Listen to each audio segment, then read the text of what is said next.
It's Thursday, June 11th, 2026, and welcome to episode 133 of the Driving Forward podcast.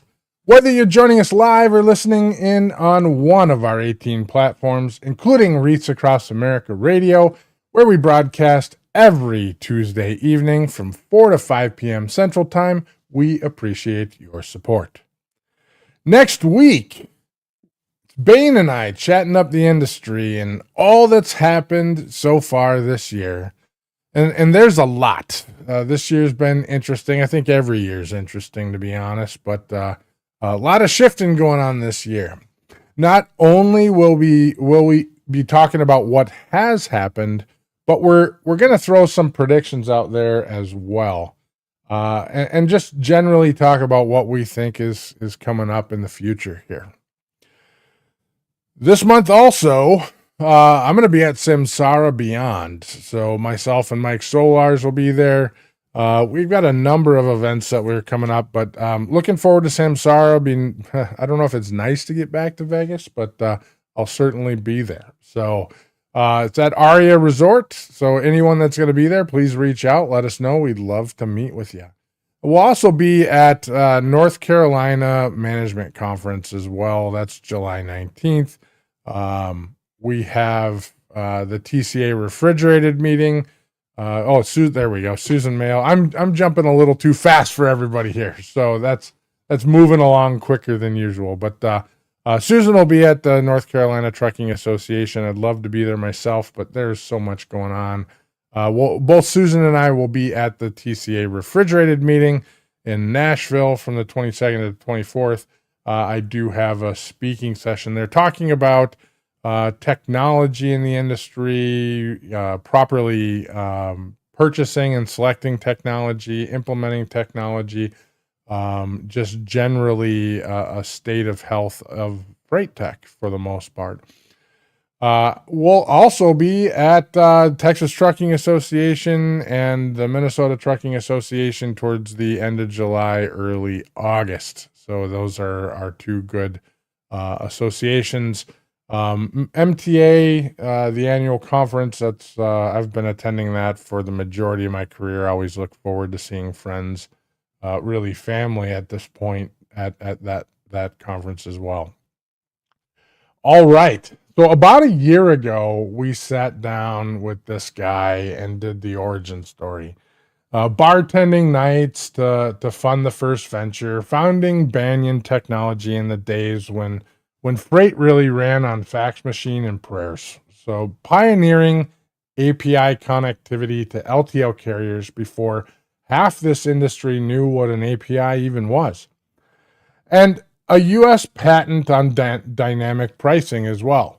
The harmonica, the sailboat, the whole legend. Check out the episode in the archives. It was about a year ago. Just go listen to it. There's a wealth of knowledge. So today we're not talking about where he's been. We're talking about what he just did and where he's going. For decades, shippers have graded carriers, scorecarded them, beat them up in QBRs, over on-time percentages, claim ratios, and the whole time carriers just sit there and eat all the delays, all the blown appointments, all the slow payments, and some of the mystery freight that gets tendered to them with no standardized way to measure it. So that's all over. Last week, this man's company flipped the scorecard around. A FICO-Style credit score for shippers, 24 metrics, dwell time, appointment compliance, payment timing, accessorial frequency, damaged claims, real carrier operational data normalized into a number that tells the truth about what it actually costs to serve your dock. Shippers, the area of trust me, where easy freight is kind of officially over. So Lance Healy is the co-founder and CEO of FreightFacts, the founder of Banyan Technology, and the godfather of freight APIs. I think I coined that last time, but maybe it's been said by others. a freshly minted board member at Paid Inc. and Ship Time, a sailing enthusiast, a harmonica virtuoso, and the only man in logistics who can drop a Piano Man cover and a pricing algorithm in the same weekend. Lance, welcome back to Driving Forward. Thanks, Nate, man. Great to be here. And man, I've never had an intro like that. You're awesome. Well, I do my best. I do my best. So That's fantastic. I always got to pull in the person too. So, the way that I think we met other ways, but the way that we become friendly or friends, really was over that harmonica on a couple cocktails. That was an epic evening, and Yes. I look forward to repeating that many times. You weren't at Manifest this year, or were you? I was. You were. Okay. Did I see you? Yes. I don't think. Oh no, we Shame did. on me. You were in the scooter. Yeah. Yes. So I was hiding most of the time, not because I wanted to, but because I just couldn't get around. So I was stuck in the suite doing meetings most of the time. Yeah. Yeah, that's hard to work a show.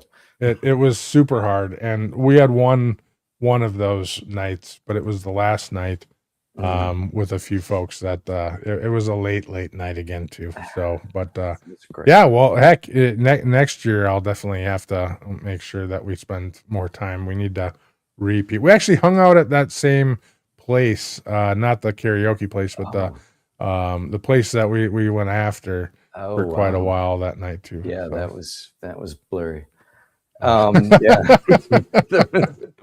So how have you been generally? I mean, wonderful. Like just I'm doing what I love and starting companies and working through new innovations and trying to put a dent in the industry and just make things better. We've gotten through the developments piece of it, which has taken a while, but the adoption and getting people to really understand it, what it does, how to use it, is really starting to catch some fire and get some momentum. So that's exciting. That's great. How many? So you're officially launched with FreightFacts. How many people you have using it? Well, we are officially launched for a pre-registration. So we don't want to go live until we've got the right amount of volume, both from the carrier integrations where we source all the data from, and a broad spectrum of users that have authorized, yes, hey, I want to participate, give me my scores, etc. So we're slow playing it because we should. And, yeah, fair enough. But we're now officially the software is complete. It's done. We've now opened it up to allow shippers and 3PLs to pre-register for the first time. And if they do, they get like 3 reports free. But it's about getting on board early and sure. And so yeah, the official launch probably be towards the end of summer. Okay, would be my guess. Great. But yeah. Has there been good feedback so far? Yes. It's surprising in how people are interested in using it. So with all the factors, essentially what we're creating is like a risk profile or an operating profile. Yes, the massive benefits for the carriers, but it's really a lot of benefit also for the shippers. They're able to look beyond just their own docs and say, hey, I'm a shipper of choice. And I want to say, well, aren't you pretty? Because you're only half of every transaction. Sure. So there's always a ship, that's coming from another dock or is going to another dock. And whoever owns that agreement is responsible for paying for the operations on either side of that. And so from the shipper's perspective, there's a blind spot there that usually doesn't show up until they're at the negotiating table with the carriers. And it says, we're great. And they're like, yes, you are, or you're not, but whatever. Sure. Yeah, whatever the case might be. And then the carriers barking about some part of the relationship that they're not aware of. And Right. And And yeah, but these vendors, you should kick off your tariff immediately because uh, they're dragging you down. Or these customers that you're giving free freight to do not. They're killing you. sure. Um, so it's giving that kind of visibility for it. So that's what we're excited about pushing out there. So, and FreightFacts itself is primarily focused in the LTL arena, correct? Yes, yeah, it's kind of what I know and been involved with for my entire career. And really, when we look at there's 30, 50 carriers that you can get on board, and you've got Right. 99% of the market share. It's a much more accessible market to get started with than Sure. say, let's go after truckload and drayage and some other things. There's Yeah. definitely markets there, but we want to just focus on LTL to start. No, that makes sense. I think, the application of it to the truckload sector would be amazing, but also, effectively, a huge mountain to climb. So, Yeah. that Not a, not opposed, not yeah, opposed, but fair enough. but Well, I mean, where it eventually goes, yeah, absolutely that. But to the point of working in a smaller pond, at least numerically, yes, um, that's perfect. So, yeah, yeah, for um, sure. yeah. And So no, we were kind of talking in the green room. How's everything else in your world? no, You got the Freight Facts thing going, and that's yeah, got some traction, but you've it's had some good. other big events as well. I have. We just was asked to be on a board for Chip Time and Paid Inc. It's a actually a publicly traded company, so it's my first publicly traded board. I'm going to try not to screw that up. Good luck. Yeah, thank you. Appreciate that. Stay out of trouble and do everything right. But that's fun and exciting and interesting to see all the governance and things that come with that. So I'm glad I don't have to deal with that. I've worked for a publicly traded company in a fairly senior position, and I have no interest in doing that again. So, I get it. Yeah, it's yeah, and hats off to the people that do. oh, That's 100%. that's great. I know my role is my daily is in startup innovation. Let's do that. I'm comfortable there. Sure, Yeah, sure. yeah, At some point, I'd love to move beyond startup. I mean, we just hit 10 years at GLCS, so I guess we're not I a think it. startup anymore. Yeah, But so maybe I have moved on to that. But either way, it'd be nice to have something more established at some point. But not that we're I- not established. So you have to flip the mindset because yeah, everything prior to this was 5, 6 year old companies or less. At least that I've been leading or been a senior leader at. So, yeah.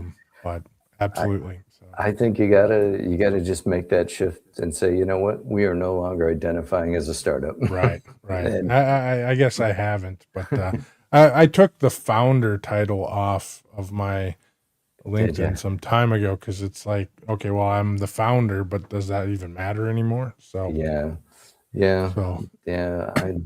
I usually retain it just because sure. I don't know, there's something different about it. We can, No, work that, but it's indifferent, but it kind of comes down. I don't want to make it about me at this point, and oh yeah, trying to no, push more focus on other people and yeah, et it's still cetera, et about cetera. me. Still about me. It's always about Lance. Sometimes it's just, Uh, well, I'm the employee of one, so that's okay Fair too. enough. Yeah. Then there's nobody else to defer to. It's all you. No, that's Um. good.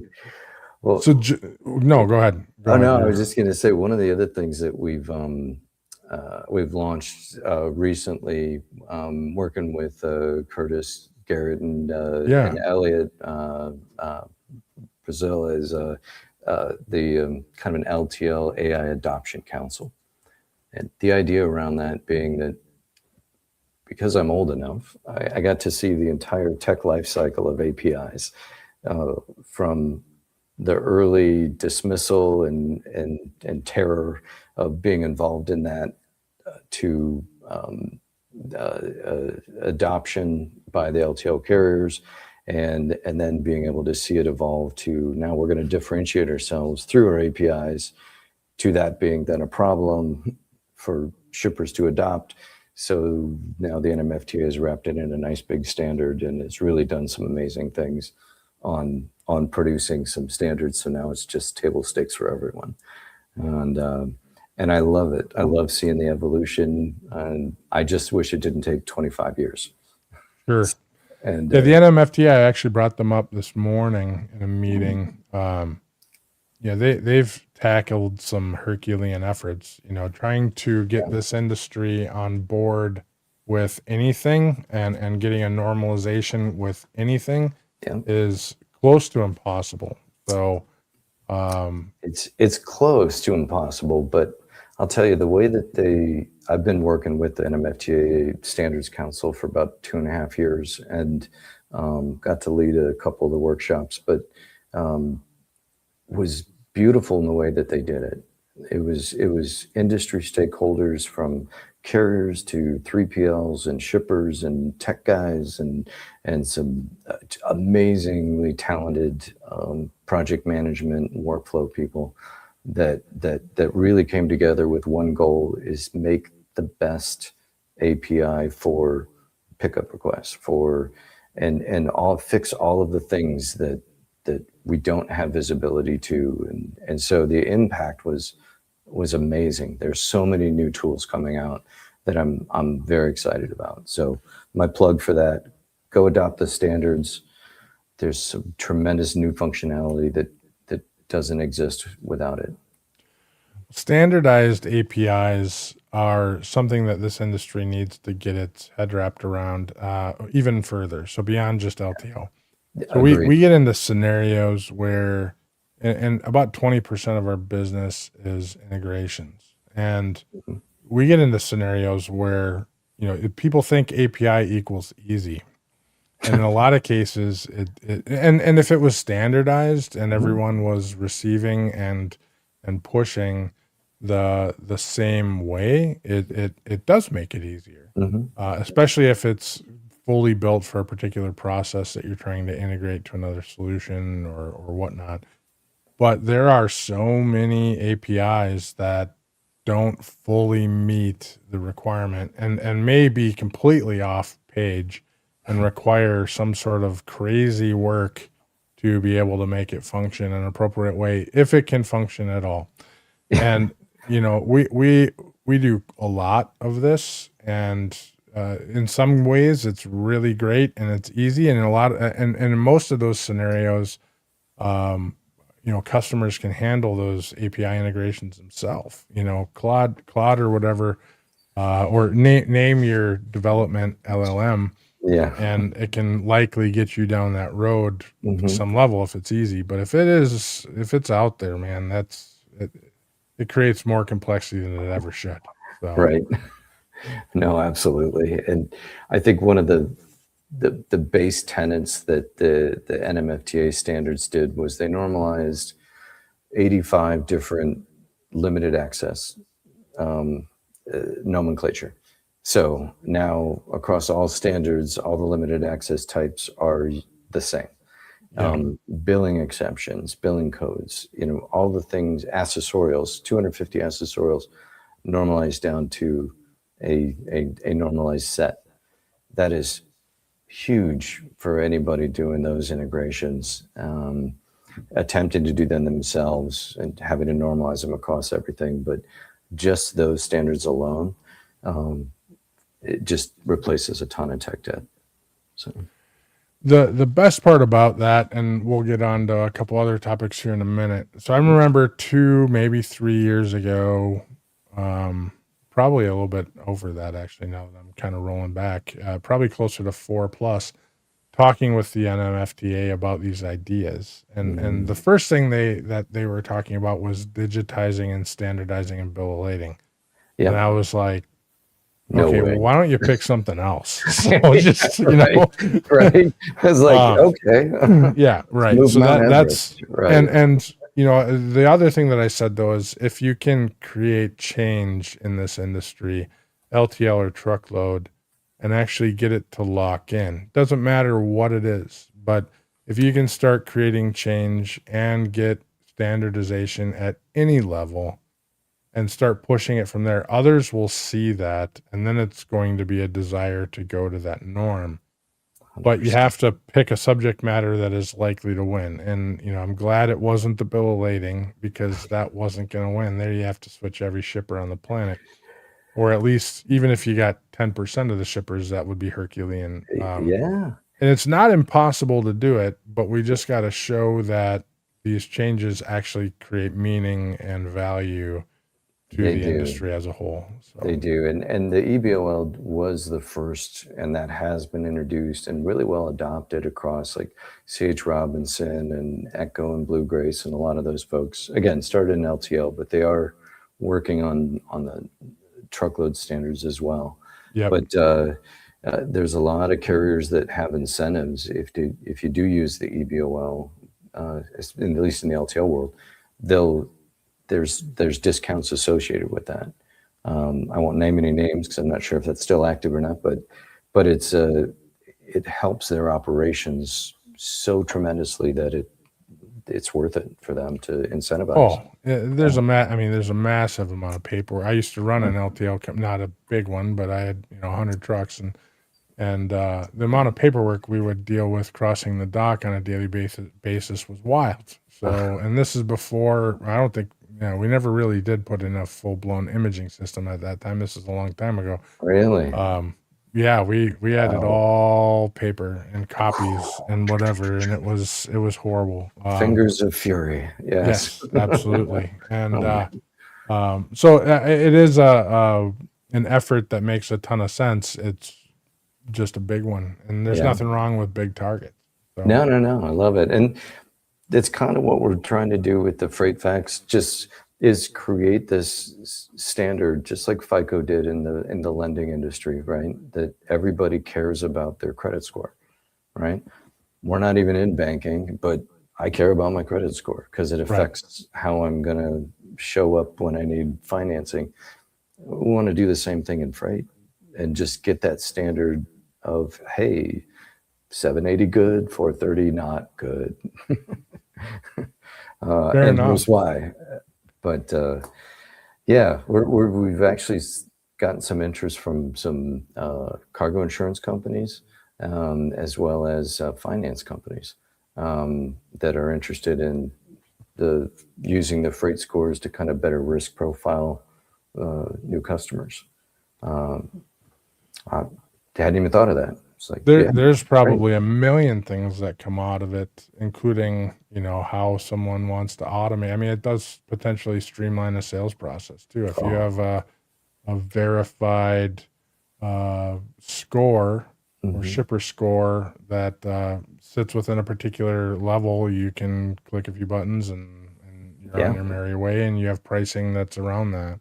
exactly. If you're under a certain number, then it requires an audit, a human level audit, before you can just move into Or that. There's another tier. Yeah. Yeah, right, Which right. is okay. So, yeah, your Yeah. pricing goes up the more difficult you are. So Yeah, how about that? and that's the way it should be.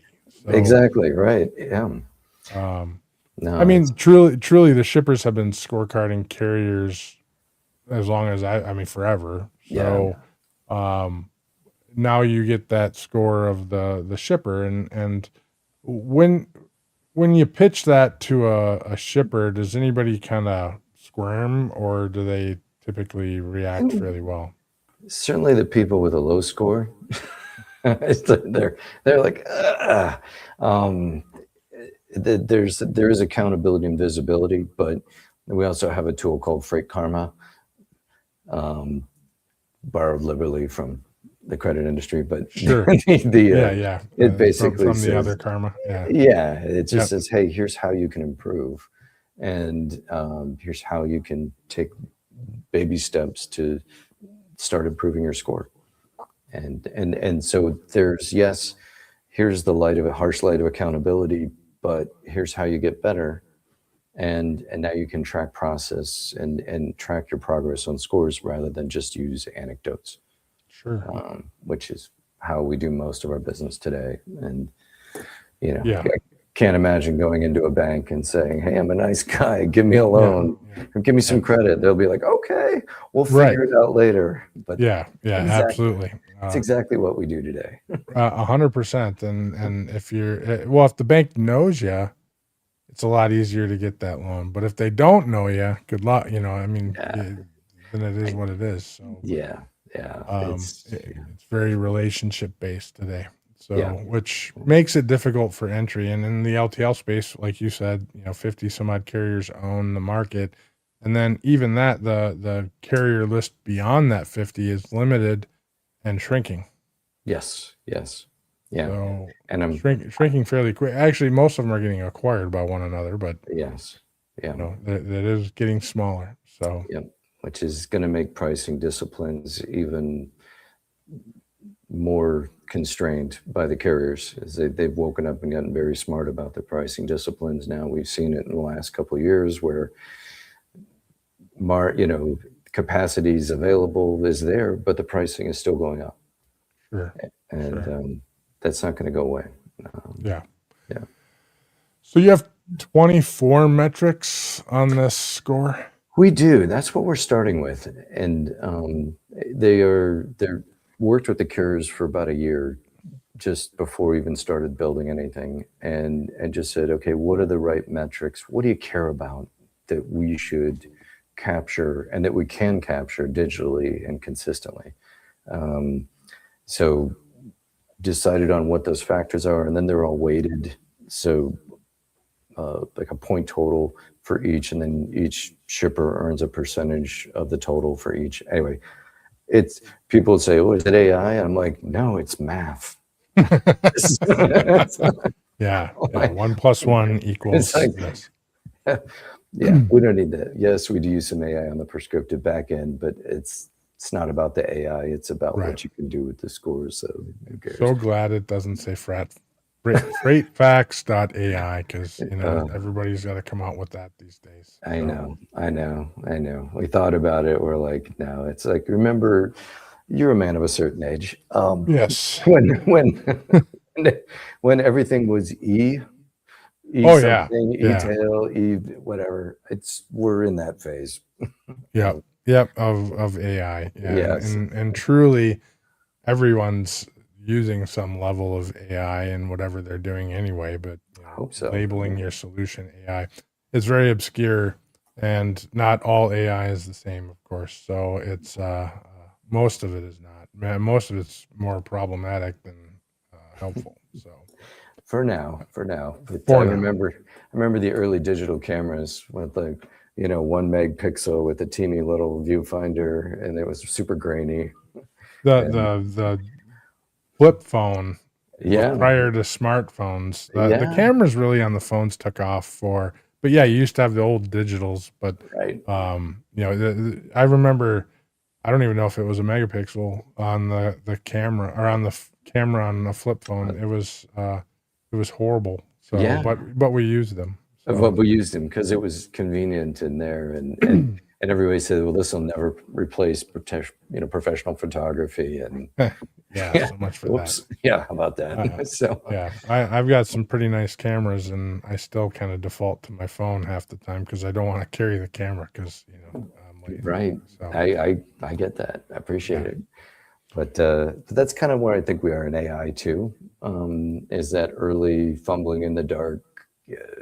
There's some really cool things happening, but it's we're going to see it just accelerate dramatically, and hopefully we can learn from some lessons on. And I use APIs as adoption trends to say, hey, let's do this better this time. Let's get in front of it. Talk about what laws are not applicable, which ones are outdated, or how we get into data rights. How do we protect that? What do we need to protect? Those are really meaningful conversations I think we need to have as an industry rather than react to it a year or two down the road. And, sure.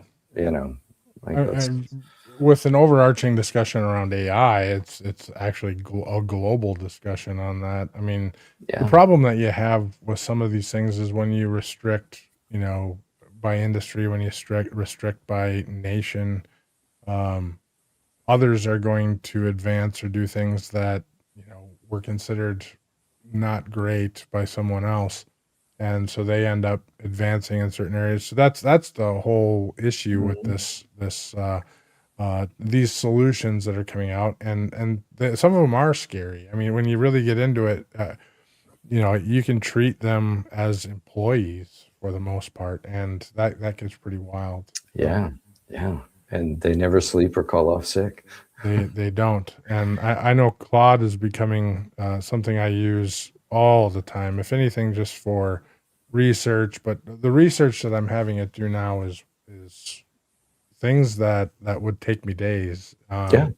It's not just, hey, tell me about this subject. It's tell me about this subject, and if I wanted to take a particular thing down a road, tell me how that's all going to interact. And it'll sit and chew on it for an hour before it Right. comes back with the processor or whatever deliverable I'm asking for.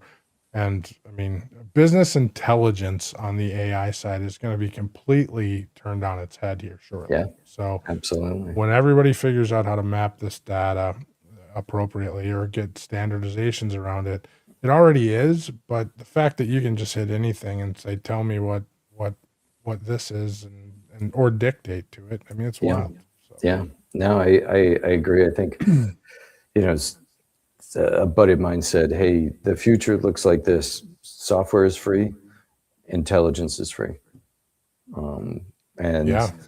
what does your world look like when you have unlimited capability to generate software and or intelligence is no longer something that people are able to hoard and do that? Sure. We're just gonna get hit with ads all the time. Yeah. So Yes. we'll Right. go to break here in just a minute. One last question on the metrics for FreightFacts. Is there one metric that is weighted heavier than the other, or one that kind of shines as the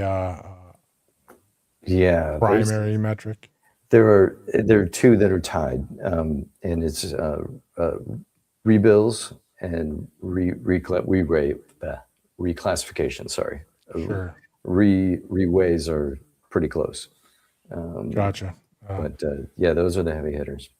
So that makes sense, especially it most certainly makes sense on the LTL side. So yes, that's a heavy process.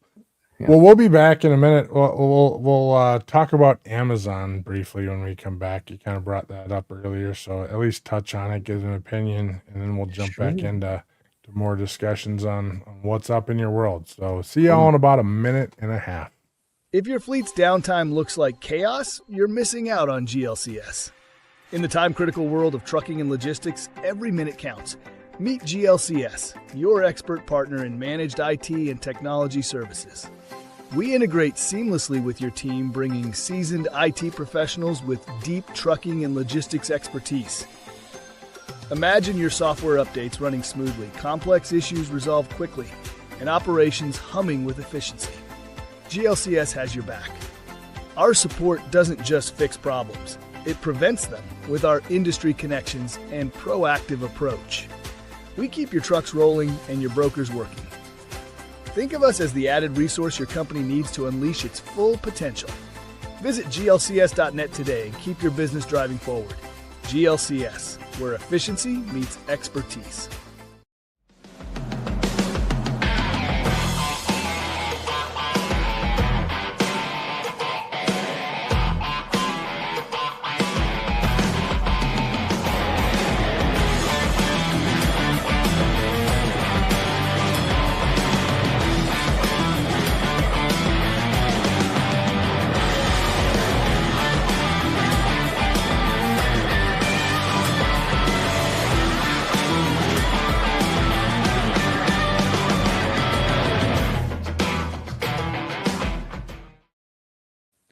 And we're back. All right. So we were talking earlier. Amazon announced they're jumping into LTL freight, and a bunch of stock was impacted because of that. Yeah. What's your thoughts on this? Wall Street's full of a bunch of scared ninnies that are ill-informed. but that's always been true.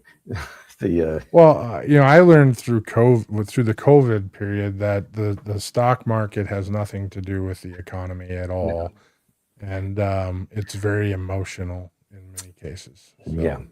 Yeah, and reactionary, speculative, all of the things that don't involve necessarily reality. I think, yes, Amazon announcing that they're into LTL is a big deal. And then Amazon announcing they're going into anything is a big deal. Sure. But I don't know of anyone really in the LTL network in this industry that would say what they're doing, at least now or initially, is truly LTL. So I think they're using the extra capacity that they've gathered through COVID. And Scooter Sayers and I were having a discussion on this today, but looking to apply, how do we use this excess capacity? How do we fill our line haul capacity between DCs, making some bulk pickups and things, but they're really not set up for cross-dock operations. Sure. Their equipment's, at least that they have today, isn't equipped with lift gates and to handle and do a lot of the things that a lot of traditional LTL networks do. So will they erode some market share? Yes. Would I consider them today, hey, they're an LTL carrier? No, probably not. Middle mile services, I think, is maybe more accurate.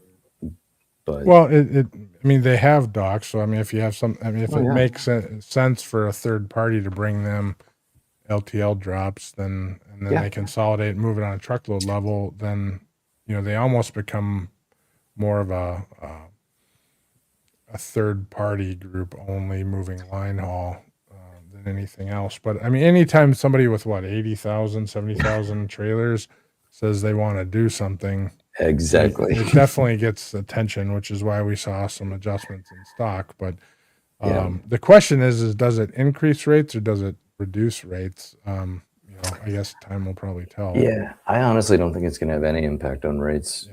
Honestly, the LTL carriers are very well disciplined and they price for their own networks, not 10, 20 years ago. Yes, they were very reactive. Wait. We price for our own costs? Are you kidding me? Somebody does that? Yeah, most of them now. But it's crazy. Not just what discount are you getting from the other guy? Yeah. What number do I got to beat? Right, is what it used to be. But now they're pretty smart folks in LTL pricing now. So that doesn't fly anymore. Well, fair enough. So I guess we'll see how that comes about. So but overall, I'm sure the stock will correct itself over the next 2 or 3 weeks. But I think so. Yeah, we see that emotional response happen. We've seen it happen with fuel. Fuel dropped here a little bit. Now I bet you fuel is going to go back up. So that's more commodities. But either way, we're a very emotional pricing country. I think every country is, but we respond to what we feel, not what it actually is. So yeah. Patience. We'll see. Yeah. No, absolutely. Well, fantastic. So go ahead. No, I was just saying your next episode, you got the strongest man in freight. That's going to be exciting. Yeah. Well, he's part of the organization. Both him and I are traveling next week, and we thought let's just make that happen. So there's a lot to talk about in this industry. This year, and not to mention, everywhere I go, I get picked. My brain gets picked on the truckload side of the health of the industry, and what carriers should do, and et cetera, et cetera. And so I've got a pretty strong opinion on a lot of those, so I'll talk about it next week. Cool. Some people are aware of that. I talked a little bit about it on FreightWaves a couple of weeks ago. I am not an economist, but I listen and talk to a lot of them, and I'm usually on path with the ones that I consider solid. So, awesome. So we'll be chatting about that. We're going to go visit some customers, and I'll be in your backyard down in Columbus on Thursday, I think, for a little bit. So excellent. Start the week off in Indy. Well, we'll give it a rinse for you. So yeah. Okay. That's great. Last time I was in Columbus, I think it was November. and it Okay. was super cold. So, Yeah. and I'm from Minnesota, and I'm saying that. So it was ridiculously cold. It was October. It was already snowing. Yeah. Yeah, definitely October. So And we probably got a lot more in Cleveland. So yeah. yeah, well, yeah, you guys get that lake effect. So Yeah. I remember when I used to work in Beechwood, and Yeah. I'd either stay in a hotel right in the area, or I'd be Mhm. south about 10 miles. And the difference between 10 miles south of Beechwood and Yeah. Beechwood would be like a foot of snow. There'd be Yeah. no snow 10 miles south, and then you come up to Beechwood and it'd just be It's like, are you blasted. kidding me? Yes. Yeah. So not so great. So It's all right. So going back a little bit to FreightFacts, yeah. and of course I didn't shut my teams off. Shame on me. Are you having carriers? So primarily this is shipper focused. Do you feel like carriers are gonna compete with each other on standardizing any of this, or you feel like they're just gonna ride along? It's, With what you have. everything's, well, we started, it was actually for the carriers. I mean, this is a great tool for carriers to basically understand the business before they start operating on it. There's other tools that we have that are designed uniquely for carriers to enable them to see relative performance at a client specific. Why am I getting paid in 60 days and everyone else is getting paid in 36? And it's all aggregated data. It's anonymized operational data, but it gives them relative performance metrics over and above what they're seeing from the shippers. So that's an important piece. It's data they've never had access to, and we've had some carriers that have said, "Oh, this is going to be a race to the bottom," and ironically, it was the same carriers that said, "This is going to be a race to the bottom" when I introduced APIs 30 years ago. Sure. so, and the same people. But anyway, obviously APIs, the sky didn't fall, the world didn't end, and now carriers are really positioning, hey, this makes us more efficient.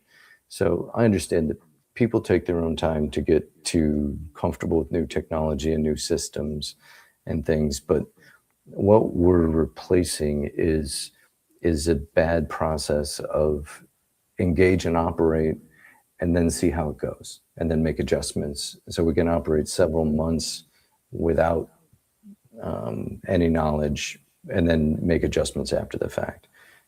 Or you can get it accurate data up front and make better pricing decisions up front and then make adjustments as you need to. If their score improves, it's up to each carrier how they want to deal with that. No, perfect. Yeah. Is there so I know you've said this before, but one small change by a shipper can improve an entire carrier network. Yeah. So I think you've said that before. So Yeah.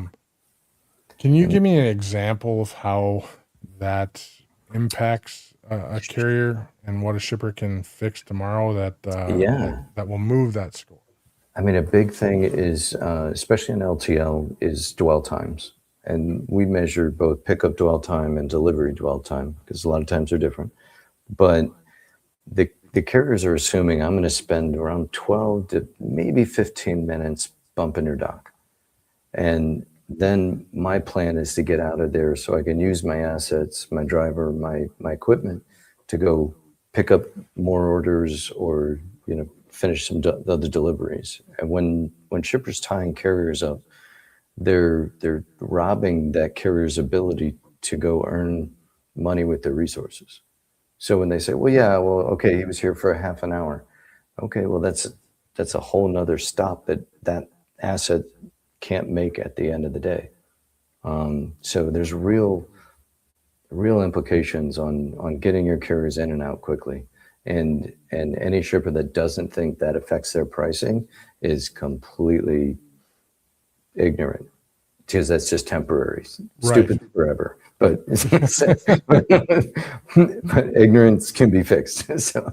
Oh, absolutely. I mean, the dwell time alone being, a primary metric, but yeah, missing a couple picks in a day that you had scheduled either requires you to pull another truck out, which is a big cost, Very. or to move it to the next day, which also could be a big cost. It may miss the line haul. It may, whatever.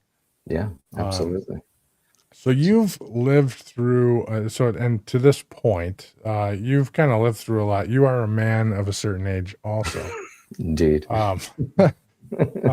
So EDI, APIs, dynamic pricing. Now you're scoring. We just talked about AI. Every time we have something kind of that's a new wave hit the industry, and this is true both with LTL and truckload, the industry says we're different, and that'll never work here.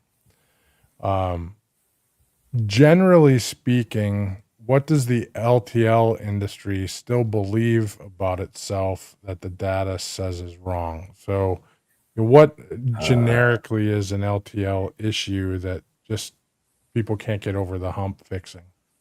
I mean, it's heavy infrastructure investments, and that is the true moat around LTL and new players getting into TL. That trying to build new cross-dock facilities, all of these other types of things, the amount of capital, the regulation, what city wants a cross-dock facility in their backyard? Right. Nobody, right? It's like, so that's why there's the consolidation and snatching up of all of Yellow's old assets and everything, because all that infrastructure is done.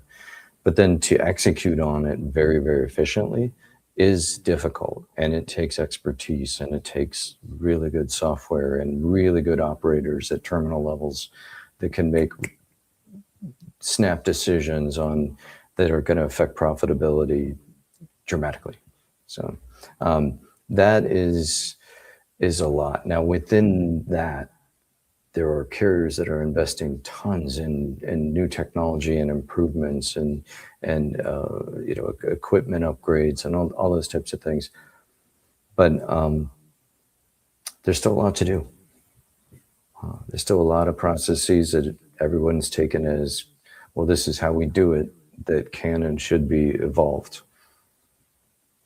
Yeah, so the capital investments, the moat, but streamlining and doing more with less, that's seems to be, there's something new to tackle every day there.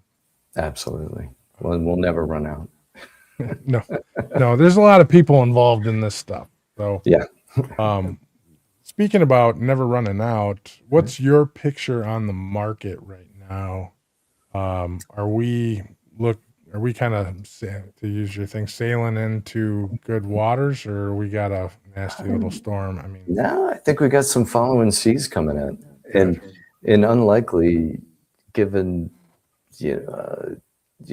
world geopolitical events and those types of things. In spite of all of that, I think that there is some waking up of the commercial industrial sector, which has been absolutely dormant for the last 4 or 5 years. Yeah. And that is the bread and butter for LTL. It's not retail, it's commercial industrial. So that coming back and having signs of reviving is huge for the LTL industry. That's interesting. One of the things that we've been watching on the truckload side is the flatbed activity is really high, which is primarily commercial freight. We haven't seen general commercial freight hit back on the truckload side. So I wonder if that's a pricing strategy for some of these companies, if it's just because there's so many small companies out there that don't produce truckloads in the commercial space too. So I'm curious, but LTL has really done fairly well comparative to the truckload sector over the last 5-6 years. So very, very much so. And I think a lot of the LTL industry and metrics you can kind of use as a canary in the coal mine and just see their leading indicator will start to climb up there, and then usually truckload will follow. Right. And then vice versa, you start to see some declines in the LTL. Do you feel like the final mile side of this is because the volume has increased so much there that that's created a scenario that empowers the LTL industry? I think it can, if they look and adopt it the way that they could or should. There's If the LTL carriers look at other final mile providers in local markets as an extension of their service, I think they can leverage that network. Um, I think they should. That's my opinion. There's a lot on their plates, so Right. I'm sitting out here, not throwing stones, but just looking at opportunities. And I think they can extend their service footprint to kind of push back on parcel, final mile delivery, maybe Amazon, to say, Sure. okay, fine, you want to come into our game? Let's get into yours. Right. Well, Let's, that's not a bridge too far. It's something we started discussing with a few suppliers 3 or 4 years ago in depth, yeah, in great depth. There's never any traction on it with those particular suppliers, but I don't believe it's a bridge too far. I think that, generally speaking, outside of home delivery, mhm, which that white glove delivery is not that far off from generic LTL. It can be if you're putting in um, a refrigerator or something like that, yeah, but yeah. it's really No, not that far off. not far off, but there is a ton of really great local carriers, service providers that are geared to do that. And I'm suggesting those LTL carriers partner with them, not try to do what they do. Yellow tried to do a whole Sure, home delivery service, whatever. But there's plenty of good established companies out there that it's already happening to a degree, but it could be amplified. fair enough. Mm. So paint me a picture of the future. It's 5 years from now. Mhm. Shipper scores have been around for a little bit. Yeah. What does everything look like at that point? Well, first of all, we'll be sitting around on episode number, Yeah, yeah, 1277 and something like going, that. yeah. Do you remember when we used to do business without checking somebody's shipper score? Oh man, yeah, Well, what were we thinking? But so that's my own little happy place. But I think you've got much more fluid dynamics between modes and providers. I think software is going to enable people to be very good at what they do and seamlessly transition and move data and move transactions and billing and all of those types of things. Uh, so from a parcel to a consolidation company to an LTL carrier to a home delivery network could be put together a lot more seamlessly than, like what we go through with like pool distribution today, or partner carriers or, the old D83s. sure. Yeah, uh, all the manual transactions, all right. the move, whether it's manual or semi-automated, it becomes Mhm. fully automated and actually intuitive potentially. Yeah, yeah, and I think that fluidness then helps everyone's efficiencies. Uh, so people aren't stuck carrying freight that doesn't belong in their network because I don't go there anymore, or Sure, yeah, right. that kind of thing. So, What problems do you think this may paint also in the future?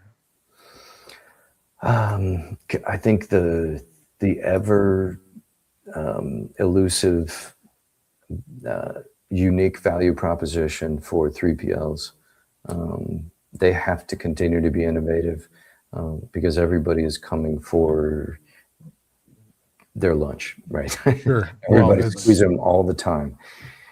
And so the 3PLs have traditionally led innovation. And then the carriers or the shippers say, oh, that's really cool. We should start doing that. And we've seen it with pricing, even getting multi-carrier rate quotes. I remember when the only way you could do that was through a 3PL. Well, now you can do it through carriers' own websites. Hey, shop us and everyone else. I don't care. Um, all these kind of things, reporting, visibility, all those tools that 3PLs were providing initially have now become table stakes for any TMS. Right. They're very fast to produce. So Yeah. as I said, the business intelligence side, Yeah. that's a layer that AI is going to rock that world. Absolutely. So I think that the 3PLs have to continue to be innovative, but they have to really kick up their game and say, okay, how do I entrench myself deeper and deeper with these shippers, or I'm going to lose my footing just because technology is going to be advancing so fast. We see that across the board. I think on the 3PL or 4PL side, it's definitely. I don't think anyone has firmly come forward with an answer. You know, you can double down, but if you're doubling down with the same things that everybody else has, they need to differentiate themselves. I think is the big thing. So. That is the perpetual problem. How do I differentiate? Because that is only going to last for about 6 months or a year. Right. Yeah. Well, especially right now, things are moving so fast. Right. You decide you want to do something, you just point yourself in that direction and go. That's it. Yeah. All right. Well, we're coming up on the end of an hour. As always, this goes super, super fast. Where can people find you if they want to chat with you? Yeah, stop by my place in Cleveland, or a bar at a conference, or more likely FreightFacts.io. FreightFacts.io is our website. And or drop me an email, Healy at FreightFacts.io. Perfect. Yeah. You got a couple gigs going on this weekend, you said. Yeah, I've got 3 gigs. Tonight, Friday and Saturday. So I'm a drummer, so the harmonica is just a side gig. So sure. Doing most of that. But I got to get out there for that. I figured by now I would have been in Cleveland. It's actually been a while. Well, no, I take that back. I flew into Cleveland in October, but I was to Akron immediately and then down to Columbus. So, gotcha. But I do need to get to Cleveland at some point, and I was trying to get Jenny to come down to Columbus, but she's too busy. She's too busy. So they can schedule it with their daughter's softball tournaments. Tell me about it. So, but all right. Well, hey, awesome, I appreciate anything in closing that needs to be said. No, appreciate you. Keep doing what you're doing. Helping the good people of the industry. That's the plan. So, awesome, man. All right. Great chatting with you, Lance. You too, as always, man. All right. Thanks, bud. So for 100 years, this industry's pretty much run on handshakes, hunches, and this is the way we've always done it. Shippers graded carriers, and carriers have just taken it. They ate the dwell time, they ate the chaos, they ate the slow payments, and because nobody had the data and nobody had the nerve, they just accepted this. Then somebody got both, right? Lance dug in, and that's the thing about transparency. It's only scary if you've been hiding something. The good shippers, they've been subsidizing the bad ones for decades, and they're about to get paid for being good. The bad ones are about to find out the market is now keeping receipts. And accountability isn't punishment. It's the price of admission to a better industry, to better docks, to better rates, to better days for the driver sitting in dock 4 watching the clock run. One number, 24 metrics, 100 years of blind spots, gone. And that's not just a product launch. That's a market correction with a harmonica solo. Stay curious, stay informed, and keep pushing the boundaries of what's possible. Until next time, drive forward with purpose and innovation. Thanks for watching.